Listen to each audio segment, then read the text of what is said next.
just sitting here talking about little mistakes. Biggie said yesterday after the Braves clinched their playoff spot, there was a logo for the Braves, but they used the wrong A. It wasn't the Atlanta A. It was the Oakland Athletics A. Ooh. That would have sent me into a tizzy. Oh, I thought of you immediately. Oh, God. Get me the switchboard. Yeah. Immediately. Yeah, because you hate mistakes, but especially mistakes like that. That should be fixed. I see that so often, especially on local, even national news, where there's a misspelling or a grammatical error on the screen. That, that should not be done. That should not be done. No, but you do hear it, like, for instance, Georgia, in the upcoming presidential election. I think it was someone on the Trump campaign ran a graphic. It may have been a social media only post, but it's like, hey, Georgia, here's how you vote, or we need you to turn out. And we need the president, or Mr. Trump needs your support in Georgia. Right. Well, somebody on the team just Googled images of Georgia. Well, they got the country from Eastern Europe. That should not happen. That's how that could happen, because it's a young, maybe unpaid volunteer staffer. Sure. ESPN should know better. But I think a young person should know what the state of Georgia looks like. Oh, I bet I'm going to tell you right now. I know that. But it was just a green mountain. It was a green mountain. Yeah, it was just a landscape. It wasn't the map of Georgia. No, it was not an outline. It was just a landscape. Oh, well, in that case, maybe. Yeah, I understand that. The other, Chris Demm said that the Oakland A's rolled out as they said goodbye to Oakland because they're moving to Las Vegas. They had a special hat they released. I think it was only on the market for a day, maybe an hour. But it was a descending series of logos, and their logo was a capital A, as Biggie said, and a lowercase s.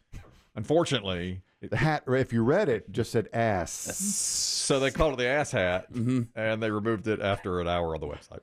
What are you going to do? Many people are saying the most fitting end. Yeah, the ass hat for their time in Oakland. Well, let me tell you what happened too. I bet they put it up for sale, and I bet sales exploded, and they were like, "Man, this new hat's really doing well." And then they thought, "Wait a second, why?" Ass hat.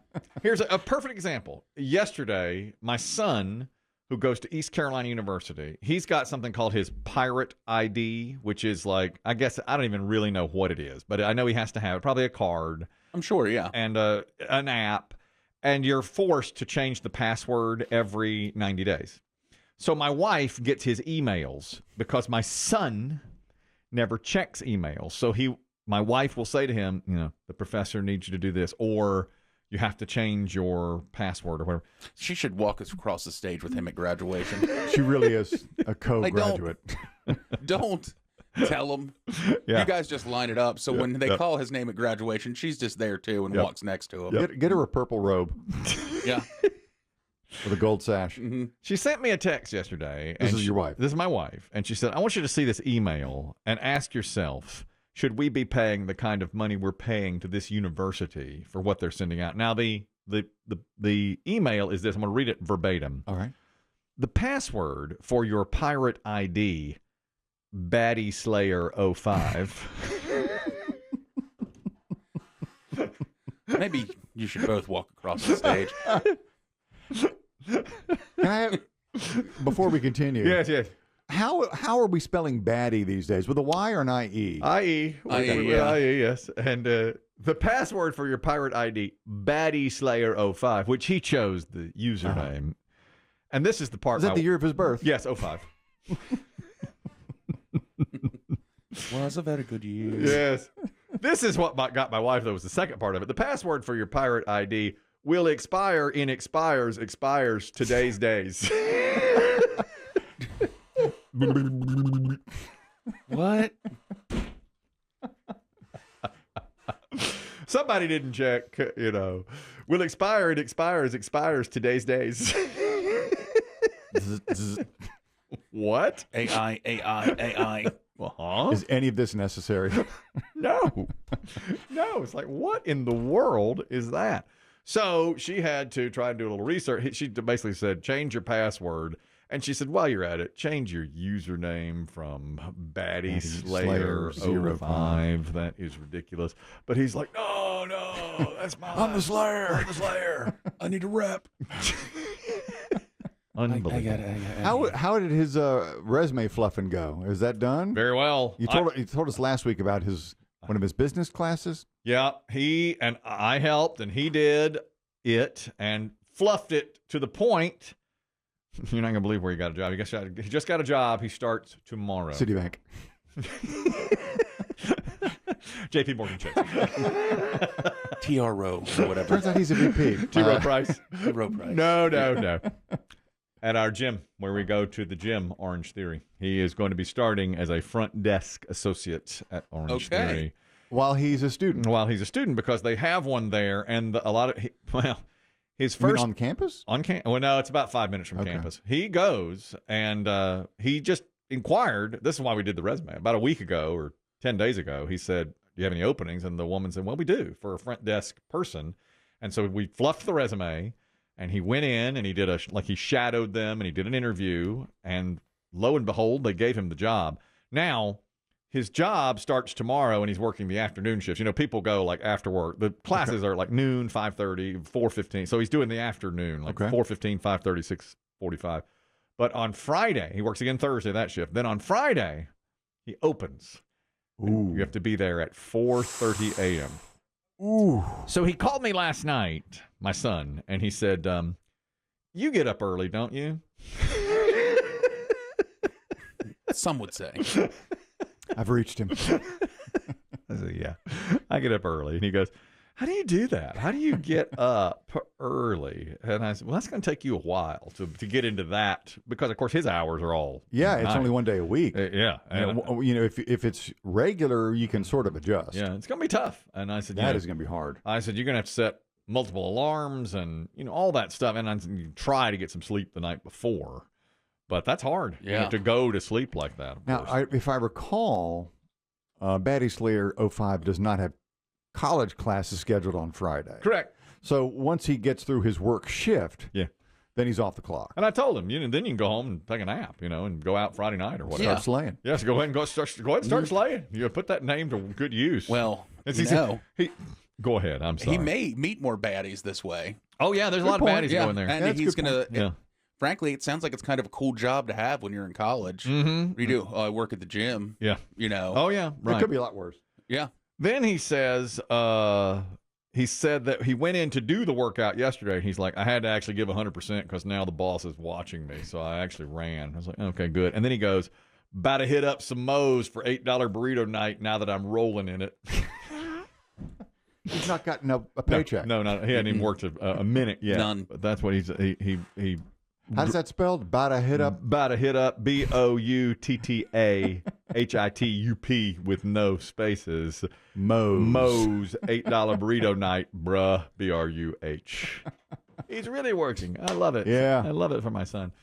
Then this guy's got upper management written all over him. And after the baseball game yesterday, I just stayed on ESPN. Usually I don't watch a lot of ESPN these days, but it stayed on. So I saw the breaking news of Pete Rose passing away, and immediately texted my son. He's like, I knew that already.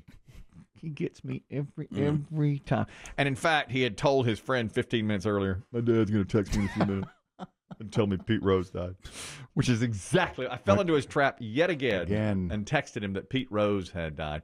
The hit leader, the hit king. Everybody on their feet here in Cincinnati and a worldwide television audience watching here at Riverfront Stadium. 2-1 pitch from Shaw into left center.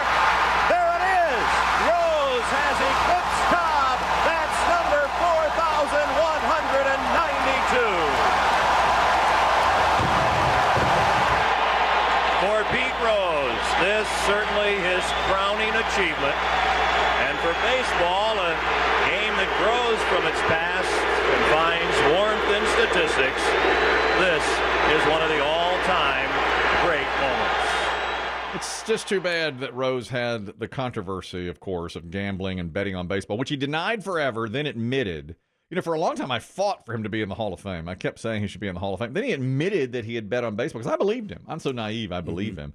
And then it was like, well, I'm not sure, because he did do the one thing you're not supposed to do. And he's a member of the WWE Hall of Fame, but not the baseball. Oh, he got on the wrestling ring a couple times? In 2004, he went into their celebrity wing because he made appearances on the WWE pay-per-views. And by the way, he was signing autographs in Tennessee as of Saturday. He was. He was fine. Yeah. So they didn't list the cause of death. They said Have you there'll be an autopsy, but I think it might just be like what they'll say, natural causes or something. Yeah. But that I hadn't heard from him in a while, so I sort of expected that he had been sick, but that was not the case. No, that's what they listed off. He and some other Hall of Famers, ironically, who were doing signings this weekend. Incredible career. I mean, when you look back at it, and listen. Full disclosure, I love the way he played. I loved that he went breakneck speed all the time. Even though I was never a fan of the Reds, he just was. He played 100 miles an hour. He wanted to win every game. I saw Tim Kirkjian last night on ESPN saying that one of the first stories he ever covered on baseball was a game between, I believe it was the Reds and Phillies. Rose was playing for the Phillies. Okay. And the game got rain delayed until 1:30 in the morning. Every single player wanted to go home. Rose got a single in the bottom of the 13th, stole second, stole third, and scored the winning run on a sac fly, and loved every second of it. He wanted to play and win. This was Kirkjian talking there now. And the one play he's remembered most for, they asked Kirkjian this, was in the All-Star game, running over Ray Fosse, the catcher, and hurting his career. I mean, Ray Fosse had a shoulder injury he never really recovered from. That was the 1970 All-Star game, but Rose wanted to win even the All-Star game so badly that he plowed him down, Got that nickname Charlie Hustle, which Chris Demm said was an insult because the older guy, when Rose showed up as a rookie to camp, the older players were saying, "Look at this Charlie Hustle over here." That's right. It was an insult. And then he became... It's like, lighten up, Francis. I know. But that stuck with him. He hustled on every single play. I mean, he always did. That's true.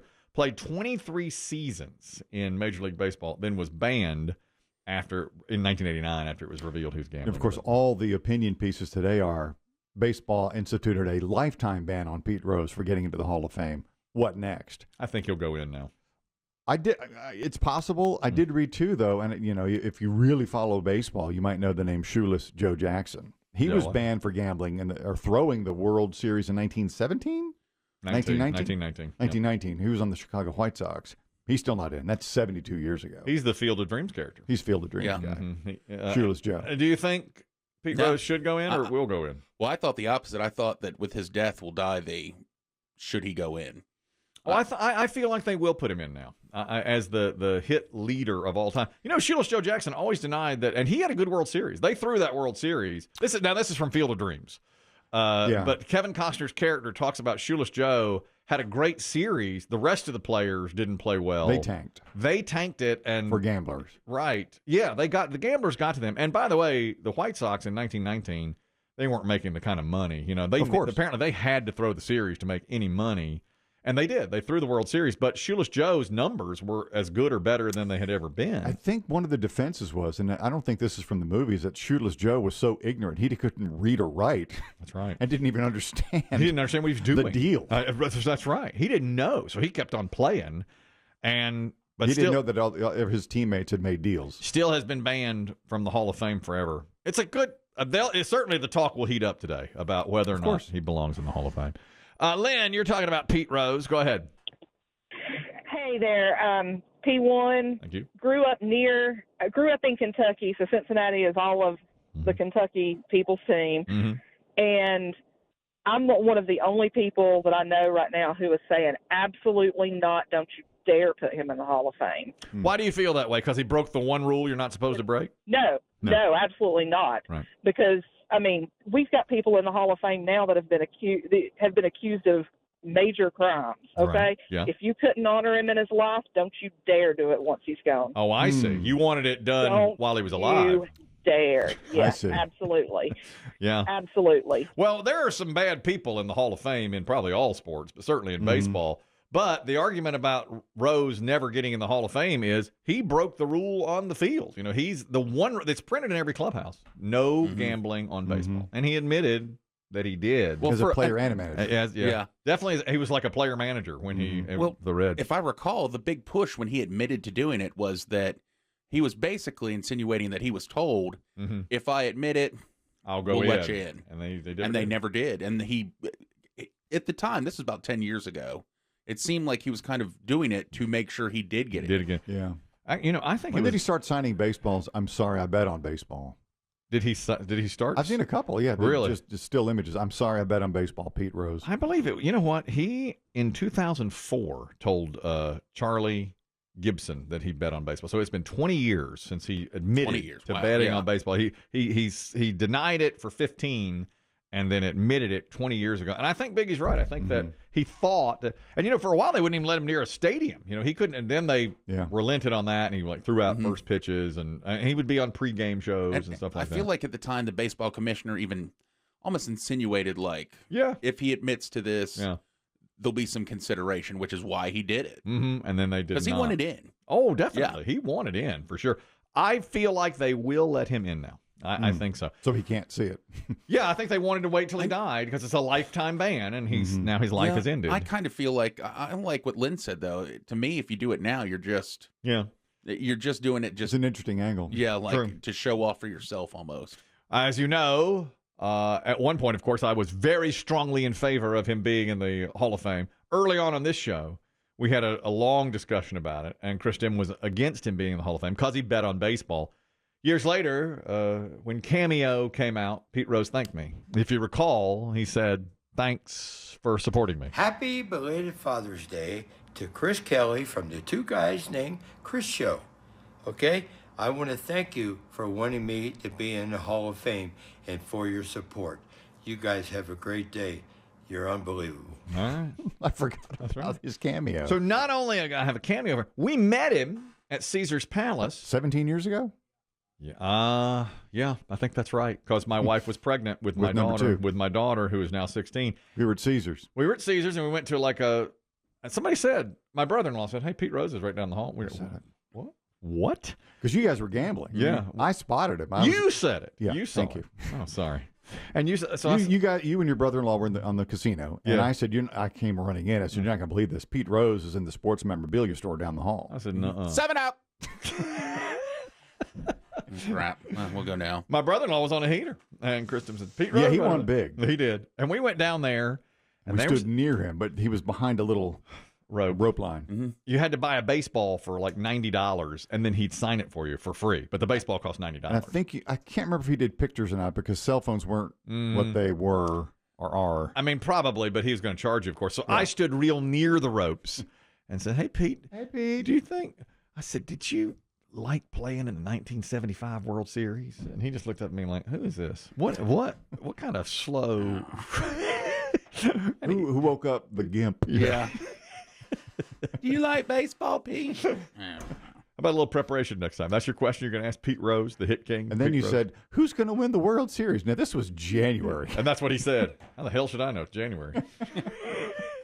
"Do you think the Red Sox can win the World Series?" He goes, "How the hell should I know? It's January 10th. You idiot. What is this guy? Who's this moron? Who's this guy? Get him out of here." Push the ropes back farther. Look, are you going to buy anything or just going to stand there and gawp? We stood there and gawped. We did. I was more of a gawper, though. You almost bought an Elway football, right? Or an Elway poster or something? Very close to that. But that was or a jersey. I can't very remember expensive. I couldn't do it. I couldn't do it. And I thought about $90, but I'd already lost gambling. I thought about $90 on a baseball to have Pete Rose sign. Now I wish I had. Now today I could have that. But they're not that rare.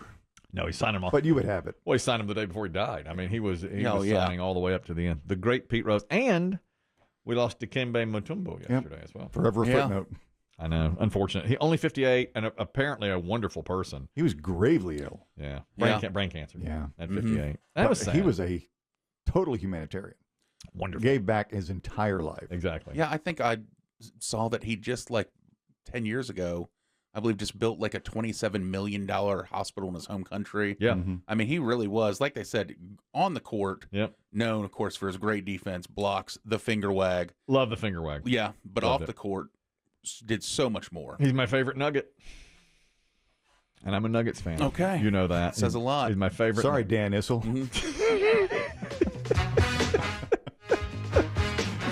I don't know who should feel more honored in this segment. Pete Rose with your Dikembe Mutombo. That's my favorite Nugget. I don't think he'll be asked to speak at either funeral.